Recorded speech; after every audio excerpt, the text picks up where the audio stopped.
Hi, this is Dennis with Second Chance Tackle. We've had a lot of requests for me to do this one. This is a new Okuma Tundra reel. It's the 80 size. It's a TU80. It would go on a large surf pole, probably 10 or 12 feet long, maybe even a 14-footer. It's got huge capacity on it. It takes 480 yards of 16-pound line, and it's reasonably priced. I think it's around $40 or $50, somewhere in there. Unfortunately, this one, right out of the box, if you will, doesn't have an anti-reverse. So something's going amiss in there. Even with that override switch, it's not working. My thought is that when this left the plant, there's probably a spring or something in here, in the alignment of that anti-reverse gear, that either is missing or became detached. We're going to go find it out, but what we'll do is we'll do a little episode here on why fishing reels fail. That might be the primary cause of it. Maybe it's something else. And we'll also show you how this reel is made, how it was put together, and well, if you have one to service, we'll show you how to do that too. We're going to start by removing the exterior pieces, and we're going to start with the spool. So the spool, you just release the adjuster button here, pull up on the spool, and you take that out. When you're doing a reel for the first time, if you don't have the schematics for the reel, please take pictures along the way. That's going to tell you how this came off, and well, when you go to install, how to put it back together again. So here's a click ratchet here. That comes next. And one of the things the picture tells you is that that click spring side faces up. And then underneath that click ratchet, there's one more. There's a washer that goes on the post. So when I take the pieces off, well, I put them into a parts tray.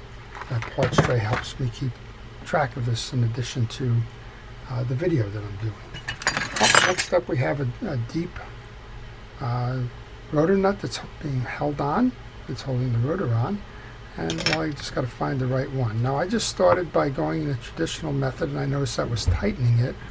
So this rotor nut is put on in a non-traditional or a reverse threaded clockwise manner. So take that off, put that into the parts tray, and now we should be able to remove the rotor. Well, this is a fairly straightforward design, and this one then really leads to why is this thing skipping? Because the anti-reverse is simply an anti-reverse dog.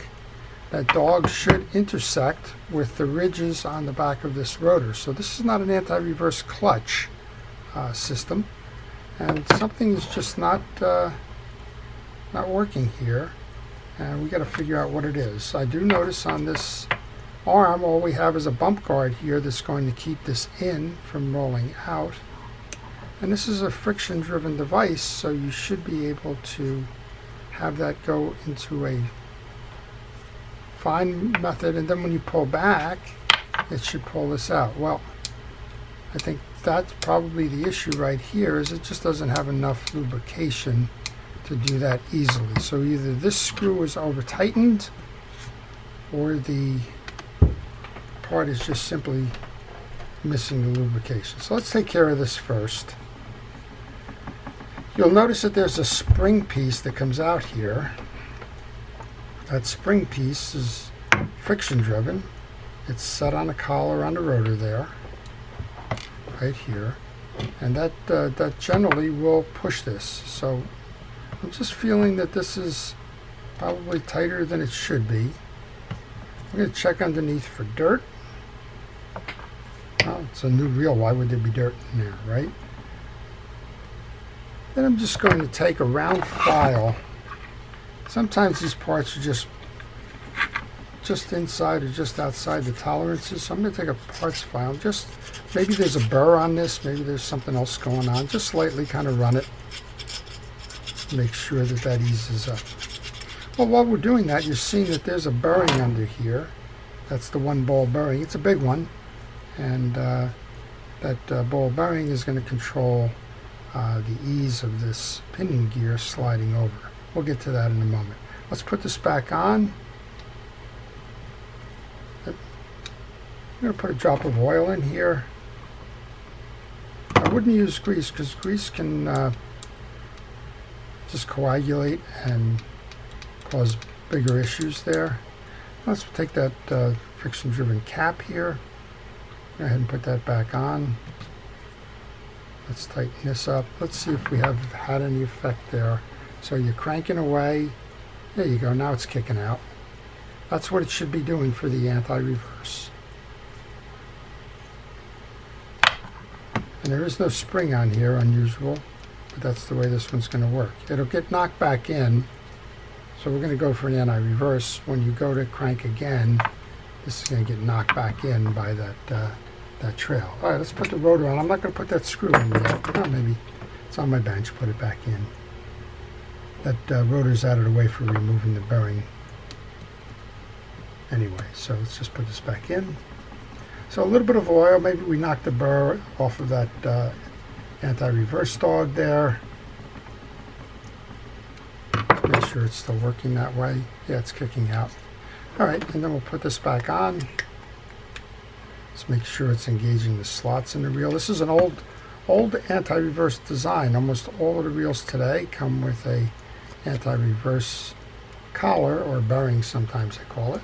All right, we'll crank. Crank. Well, that was it.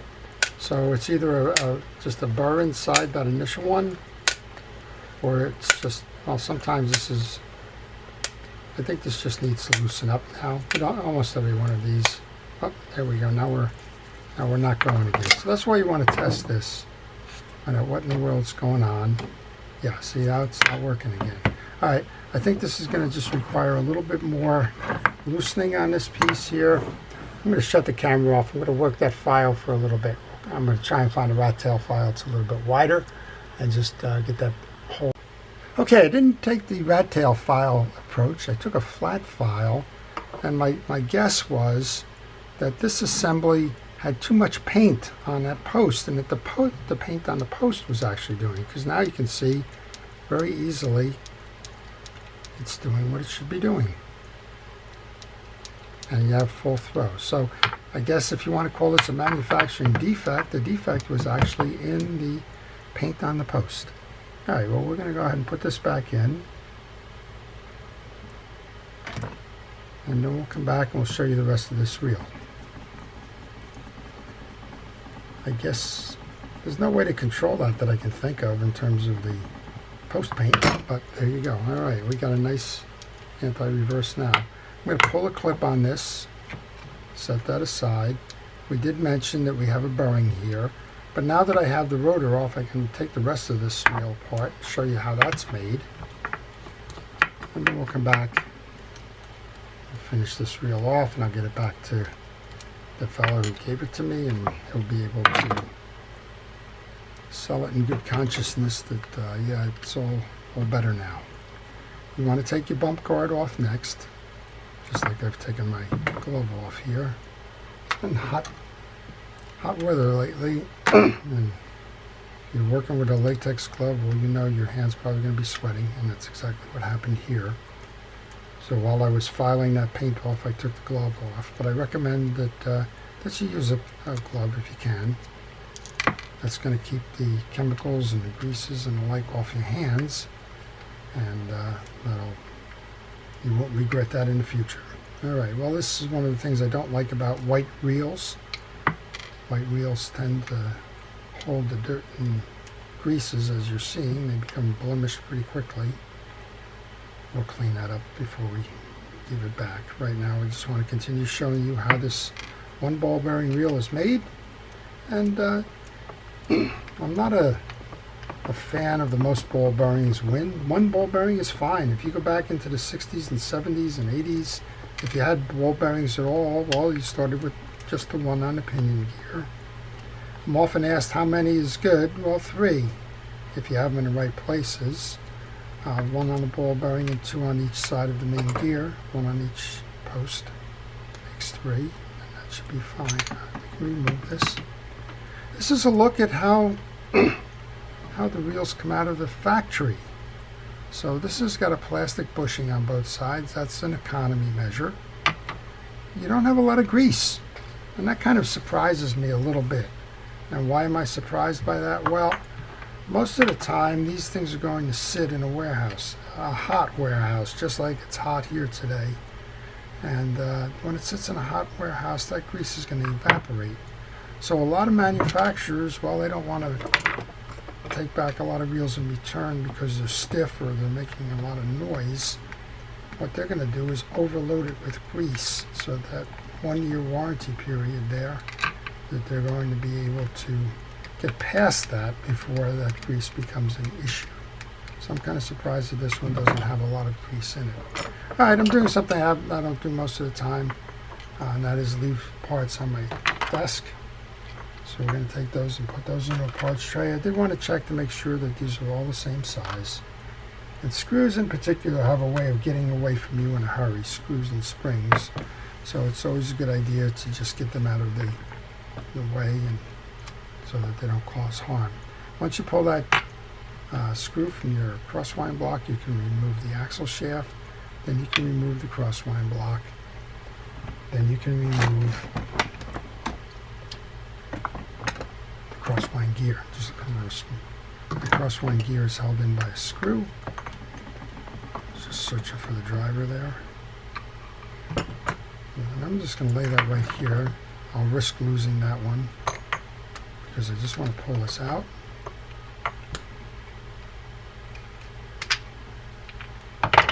Just check behind it. Again, this is all new grease, so if you want to clean it up, go right ahead. If you just want to inspect, that's okay too. This is a quantum reel. I'm sorry, it's an Okuma reel. I believe I got ahead of myself with quantum because of the quantum hot sauce. The grease almost looks like that. All right, I'm going to grab my grease brush, put a little bit onto the back side. You don't need much on the back side. The only thing touching is that right where I am right now. You want to get it on the face because the crosswind gear is going to ride on, or crosswind block is going to ride on this gear, and you want to get it into the teeth. That'll ensure good lubrication. If it wasn't a new reel, you would check for the dirt, make sure that it was clean, and clean it up as appropriate. Take that mounting screw for the block, put that back in there. Just spin it, make sure that it's working, and then I like to put it into the down position when I will load the crosswind block. We took the 2 screws out of the pinion assembly. Just want to do the same thing. You want to inspect. This is a big bearing. It's not a shielded bearing. It's not a sealed bearing. It's just a bearing. I'm going to flood that with fishing reel oil. Both sides. It'll work its way in and keep it fresh. Again, if you need to clean it, remove the bearing, go ahead in and run a towel, run a little point or something in there. Make sure that you get all the junk out of the gear tracks. Well, in this case, it's new, so the only turning it's been doing is in the attempt to set the anti-reverse, and well, we got that done there. All right, nice coating of new grease. And go ahead and put that back in. Seats accordingly. Go new parts tray. Get those 2 big screws out of there. And while I'm doing that, if you have any questions about this reel or any reel in particular, about how to repair them, how they come together, what their strengths or weaknesses are, maybe if you're considering buying them, if you leave them in the comments section, I'll try and help you. I don't know the answers to everything, but if I don't know the answer, I'll try and point you in the right direction. A lot of times I've been getting questions about where do I get the pieces and parts from, things like that. And well, if I can help guide you in that, I'll try to do that as well. All right. So we've just taken the pinion gear and the bearing out, made sure that they were clean, reinstalled. Now we're going to go ahead and grab that crosswind block. That fits behind the little guide there. You didn't have to remove that guide to remove the piece. That's behind the guide. You do the same inspection with the main gear, and of course, like I said, this is kind of surprising to me that it's all lacking grease, but that's all evaporated. Whatever came from the factory has evaporated. And I imagine this reel was probably a warranty return. So this reel is, I think, might be sold as part of a combo, primarily, but also sold individually. Well, I'm sure somebody got the reel out there and it didn't have the anti-reverse and it went right back to the shop. There wasn't any indication that the line has been used other than if this does come with a plastic wrap or some kind of a tape or something to hold that in. Well, that's gone. All right, that comes in. So how do you hot rod this reel? Well, you can upgrade this reel pretty quickly by removing those bushings and just getting a bearing replacement. And quite honestly, from what I'm seeing here with the materials and everything in this reel, I think you'd do fine replacing those bearings and replacing the bushings with bearings. And I think that would probably be a good upgrade to this reel. But you can take a, as I mentioned, a $30 or $40 reel, whatever this one is, and put it on par with the next level grade of reel. Let's say it's $70. All right. Trying to get this, I need to turn this down because I don't have the clearance. I don't know if this is going to come out. Probably not. So what you want to do is you want to turn this to the absolute bottom so that you have the clearance to put the screw back in. Yeah, so a lot of people, actually I got a call this morning, somebody just got the Zebco 444 and they wanted to hot rod it by replacing the bushings with bearings. And yeah, you can do that. You can do it on this reel as well.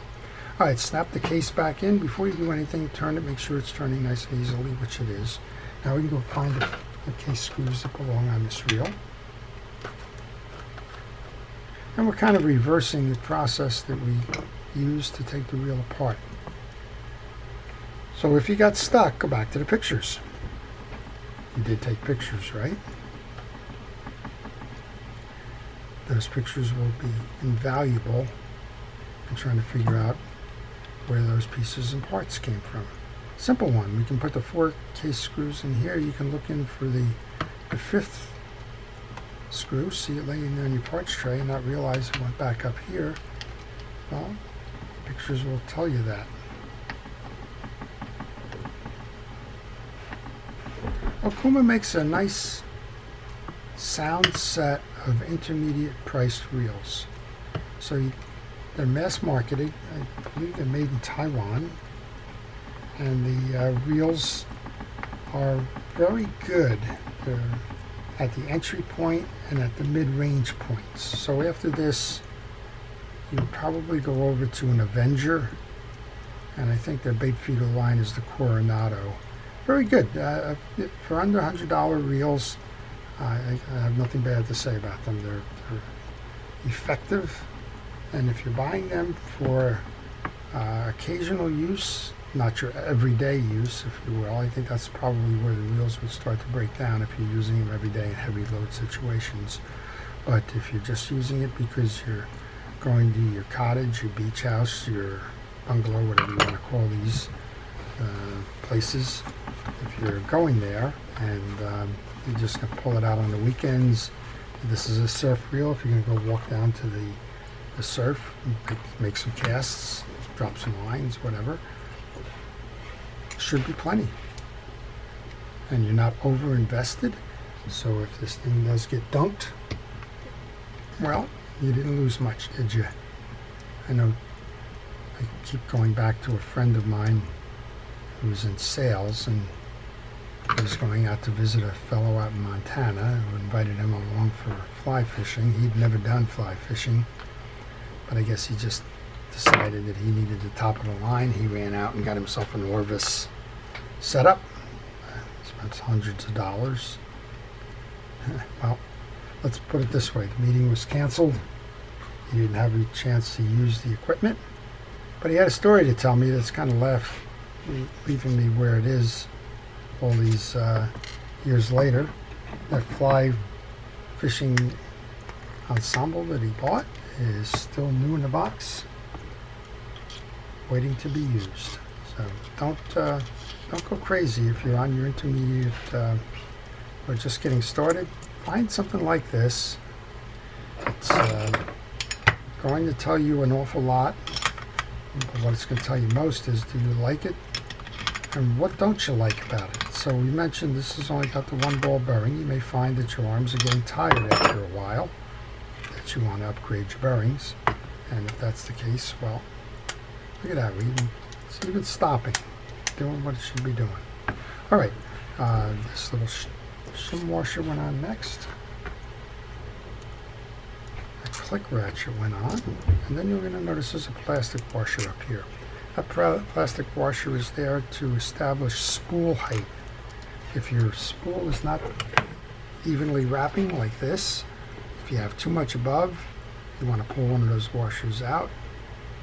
If you have too much below, you want to add a washer to change the height. Let's just see what they've put in here for the bearing system. You don't need to service it because, the drag system. You don't need to service it because, well, it's just been packed from the factory, it has been used, right? Alright, so what they've given us is a series of felt washers, I believe. Yeah, they're felt. And I lied, these are so dry that they do deserve some service. You want to keep felt washers flexible, and the way you do that is with oil. So saturate that felt washer with the oil. Then you're going to have alternating keyed washers, which are the ones that are rectangular, and one eared washer. The eared washer goes in the middle. So first keyed washer is in. You go ahead and put that second felt washer in. Grab the eared washer, those go in a slot. Last of the felt washers. You give it a healthy dose of the oil. There's nothing that's going to go right or wrong with that oil. And then we're going to grab that rectangular piece here that goes in a slot. This is just a retaining clip. Doesn't have any function other than to hold those washers in. If you were taking your reel apart and that rectangular clip in this case just flew off and you don't have a retaining clip, don't worry it. Just remember when you remove your adjuster button that the drag washers may fall out. Alright, tighten the handle up. Talking about that adjuster button, let's go put that on. Tighten this all up here.